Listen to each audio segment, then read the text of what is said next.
Hi, I'm Stu Waring from Parvilla Cycles in Maryland. We're about coming into our second year of business. We are down in the Eastern Shore, Annapolis area, having a good time selling some pretty expensive bikes and some entry-level bikes. Most of our clients that come to us are coming in for fittings and work into custom, but we also have a lot of entry-level bikes for the recreational and serious recreational riders. We've been around in the racing community. We sponsor race teams, we sponsor an elite triathlon team.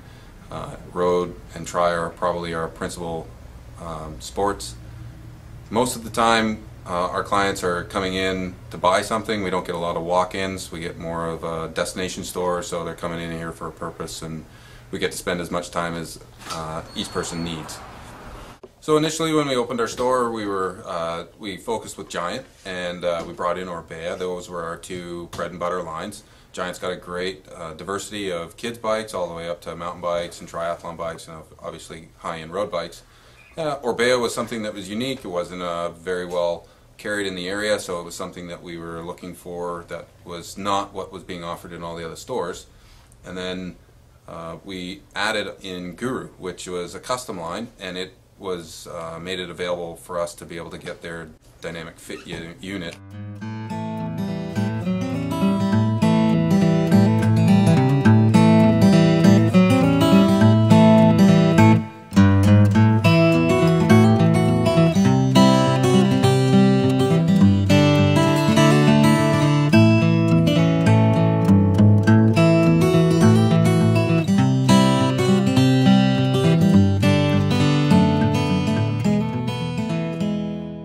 So the DFU was our first piece of hardware that we got. We've had it for a little over 18 months. Like I said, we've done probably over 500 or 600 fittings on it already. It's running all the time, every day. It's a fantastic tool. It's electronically controlled. I can move it by the millimeter. I can move it by 50 millimeters. It's so smooth that the client hardly even understands or realizes that he's being moved. Fantastic piece of hardware. Weighs a lot. Doesn't go very fast down the road. It was on a stable base when we first started. When we picked up Retul about 3 months after we got our DFU, it had to go on something that turned because it's so important to be able to do left and right side. So initially it was in one position. Our monitors were specifically placed so that the rider could see what we were doing and not so much what we wanted to show them. So they always see what I see. I don't have any secret room or backs monitor that is showing something different. They see what I see, and we work together through the fitting. Top screen is Guru. It runs the machine. Middle screen is Retul, and the bottom screen is Spin Scan. As we developed our program and realized left and right was very important, we moved and added 2 more monitors, so when the machine spins and the rider faces to the left side exposed, we duplicated the exact same thing so that they're not feeling left out. So again, Retul is on the top screen and Spin Scan's on the bottom, and they're harmonious.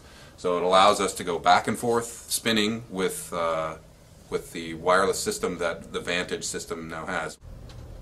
So Ivan's chewed me out a little bit for having all this crap in the background. So we'll change that. So Crissy is an elite level Ironman triathlete, competes in Kona every year. Her fitting when she came in was on a Candel slice with 650s.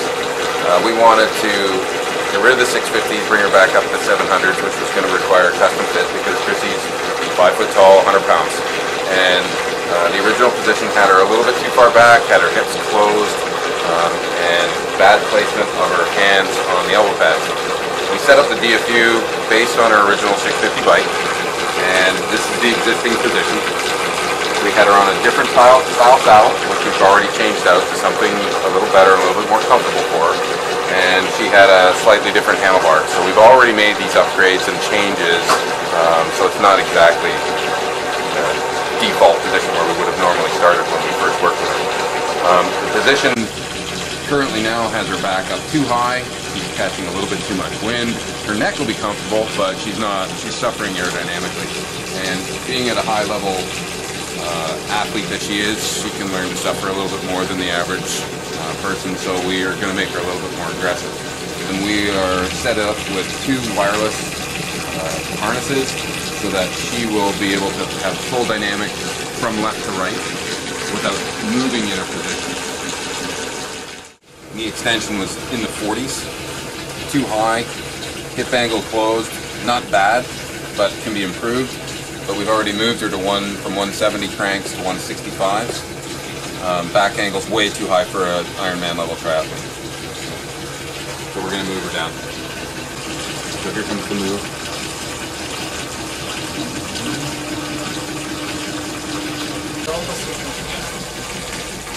But don't stop pedaling. Someday this will be automated.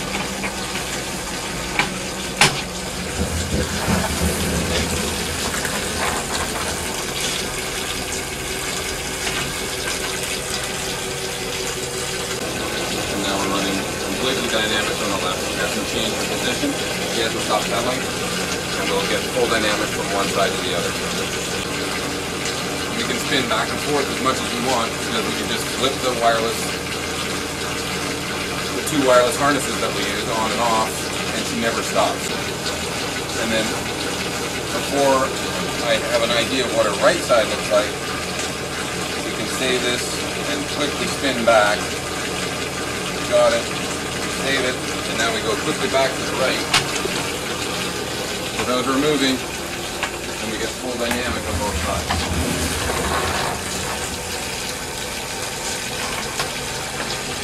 And we're right there, and within 30 seconds, we're getting an exact shot, left to right. And the best part is that Crissy gets to be a part of it. I get to explain to her what's going on. She's seeing what's going on directly in front of her.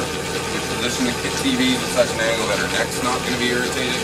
They're looking down rather than looking up at the TV. The top TV, they don't really have to worry about the monitor. The bottom one is spin scan. We all know what spin scan can do. And we use it a little bit just to sort of balance out leg length. I use it a lot to show what a toe drop will do or a heel drop will do. If they're coming in and they've got an unusual pedal stroke, we can work on that. I do single leg drills on it so that they can see how the power is actually being generated on one leg. A lot of people think that it's all they can actually generate power on the backstroke. It's very, very difficult to do it for a very short amount of time until they actually see it in front of them. And the colors are fun too. So it's very interactive. Makes them feel part of the process versus having a monitor that they're not seeing, or they don't understand what the numbers mean. They can see it, they can see the changes, live action right in front of them, and it doesn't matter if they're facing left or right, they get to see all the progression.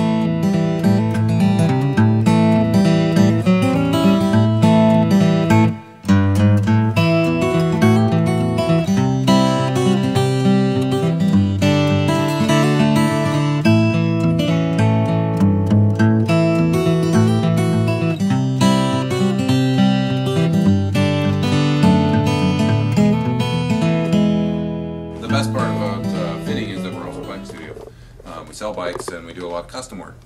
We carry Guru, Alchemy, and Parvilla in custom fittings. And Crissy was all about wanting to have something fast and aero, and our best bike that we could offer her would be the Guru CR901.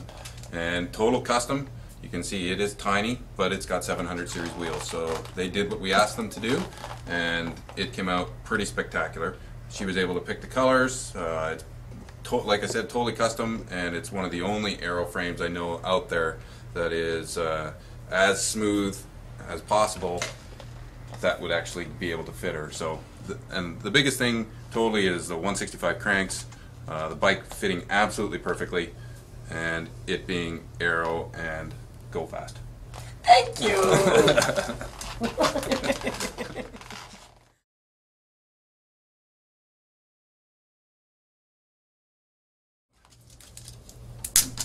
Watch Ivan on this one. He's going to be watching this carefully. This isn't even going in the video. I'm just shooting this for Ivan. Yeah, I know. Ivan's like, I knew he was doing it wrong.